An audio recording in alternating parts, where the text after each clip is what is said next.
नमस्कार दोस्तों, मैं अंकुर उपाध्याय स्वागत करता हूं आप सभी का एक बार फिर से अपनी नई वीडियो में। दोस्तों, अगर आप मेरे रेगुलर व्यूअर हो तो मैंने 2 हफ्ते पीछे एक रिपोर्ट शेयर करी थी जो कि इन्फोसिस के फॉर्मर पहले के टॉप मैनेजमेंट में से किसी एक व्यक्ति ने करी थी। मुझे उनका नाम और उनका पद याद नहीं आ रहा है अभी। आई थिंक चेयरमैन या सीईओ में से कुछ थे जिन्होंने कमेंट किया था। उन्होंने एक ट्वीट किया था। उन्होंने एक ट्वीट में लिखा था कि सेबी को ओपन मार्केट बायबैक दोबारा से ओपन करना चाहिए। मैं आपको याद दिलाना चाहूंगा, करंटली हमारे देश में बायबैक केवल टेंडर रूट से होता है, लेकिन अराउंड 2024 अप्रैल या जून से पहले हमारे देश में बायबैक 2 तरीके से होता था, एक टेंडर और एक ओपन मार्केट। दोनों में फर्क क्या है वो समझिए। टेंडर रूट में इन्वेस्टर्स को डायरेक्टली फायदा होता था, जैसे कि कंपनी बोलती थी कि भैया कंपनी का मार्केट में शेयर 1500 रुपए पे घूम रहा है। कंपनी ने कह दिया कि मैं आपसे 1800 रुपए पे शेयर खरीदूंगी, तो आप अपने शेयर को डायरेक्टली कंपनी को 1800 रुपए पे बेच सकते थे। 300 रुपए प्रति शेयर का फायदा मिलता था। दूसरा होता है ओपन मार्केट, जहां पे शेयर 1500 का है। कंपनी ने कह दिया कि मैं 1750 रुपए के पास तक अपना शेयर खरीदूंगा, लेकिन आप वहां पे 1750 पे कंपनी को नहीं बेच सकते। कंपनी एक डेट कहती थी कि भैया 1 अप्रैल से लेकर 15 अप्रैल के बीच में मैं खरीद लूंगी। तो कंपनी ओपन मार्केट में 1520 पे शेयर तो ले लिया, 1450 पे तो ले लिया, 1570 पे तो ले लिया। यानी इस 15 दिन में जो भी मार्केट में शेयर चल रहा है उसी भाव पे कंपनी खरीद रही है, लेकिन इससे आपको डायरेक्टली कोई फायदा नहीं होता था। तो सेबी ने क्या करा कि ये वाला प्रोसेस कर दिया बंद कि भैया कंपनियों को अगर एक्चुअली में बायबैक करना है तो टेंडर रूट से करो, सो दैट डायरेक्ट रिटेल को फायदा हो। अब रिटेल भी खुश था, लेकिन फिर कंपनी जो सेबी है, जो सरकार है, उन्होंने ऐसे ऐसे टैक्सेस लगाए कि बायबैक हो गया खत्म। अब लोग चाहते हुए भी बायबैक में पार्टिसिपेट नहीं करते, क्योंकि जो टैक्स है वो पूरे शेयर्स जो बेचे हैं उस पे लग जाता है, ना कि प्रॉफिट पे लगता है, जिसकी वजह से टैक्स परसेंटेज ज्यादा हो जाता है और प्रॉफिट होता है कम। तो बायबैक में पूरी तरीके से पार्टिसिपेशन हो गया बंद।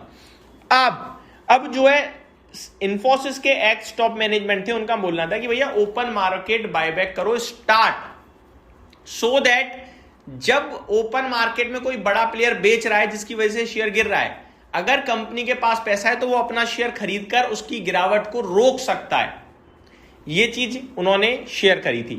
अब सेबी का जो बयान आया है आज, वो बड़ा इंटरेस्टिंग है। सेबी दोबारा कंसीडर करने जा रहा है, लाने जा रहा है ओपन मार्केट बायबैक, जिसको सेबी ने आज से 2 साल पहले बंद कर दिया था। और इसकी जरूरत है इस समय, क्योंकि एफआईआईज भर भर के बेच रहे हैं। अगर कंपनीज केपेबल हैं तो वो खरीदें ओपन मार्केट से शेयर। इन्वेस्टर को सिर्फ डायरेक्ट फायदा चाहिए होता है, लेकिन डायरेक्ट फायदा ही सब कुछ नहीं होता। आज उसकी जरूरत समझ में आ रही है ओपन मार्केट बायबैक की। वो सपोर्ट देता है प्राइस को, वो जो सेलिंग एडिशनल हो रही है उसे खत्म करता है, जो पूरी तरीके से मार्केट में दबाया जा रहा है शेयर को वो रोकता है। आज सेबी को ये बात समझ में आई है, तो सेबी दोबारा लाने जा रहा है। क्या है रिपोर्ट, पूरी एक बार पढ़ते हैं। SEBI considers bringing back open market buyback via stock exchange route. India's market regulator SEBI is considering reintroducing open market share buyback through the stock exchange mechanism, a route that was discontinued earlier amid concern over transparency and price discovery. In a consultation paper released for public comments, SEBI has proposed allowing listed companies to undertake buybacks through stock exchanges once again as an additional method under the existing buyback regulation.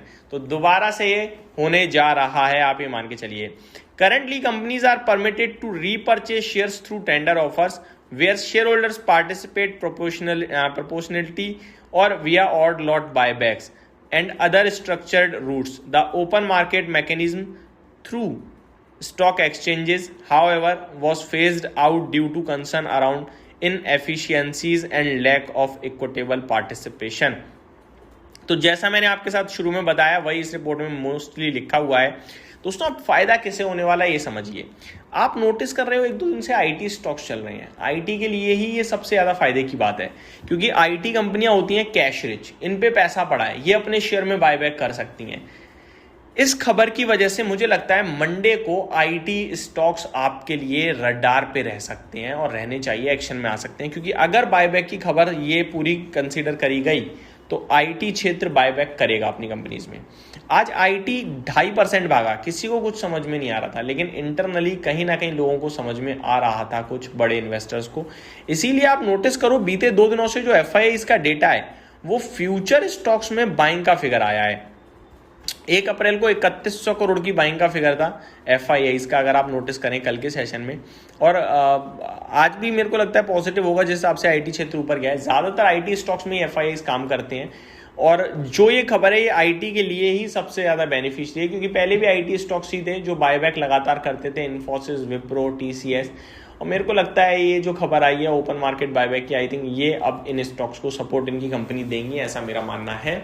और इस भाव पे वैसे भी कोई छोड़ना नहीं चाहेगा आईटी स्टॉक्स को। तो ये एक बड़ी अपडेट आते हुए दिख रही है सेबी की तरफ से। मुझे लगता है ये गेम चेंजिंग हो सकती है मार्केट के लिए शॉर्ट टर्म में।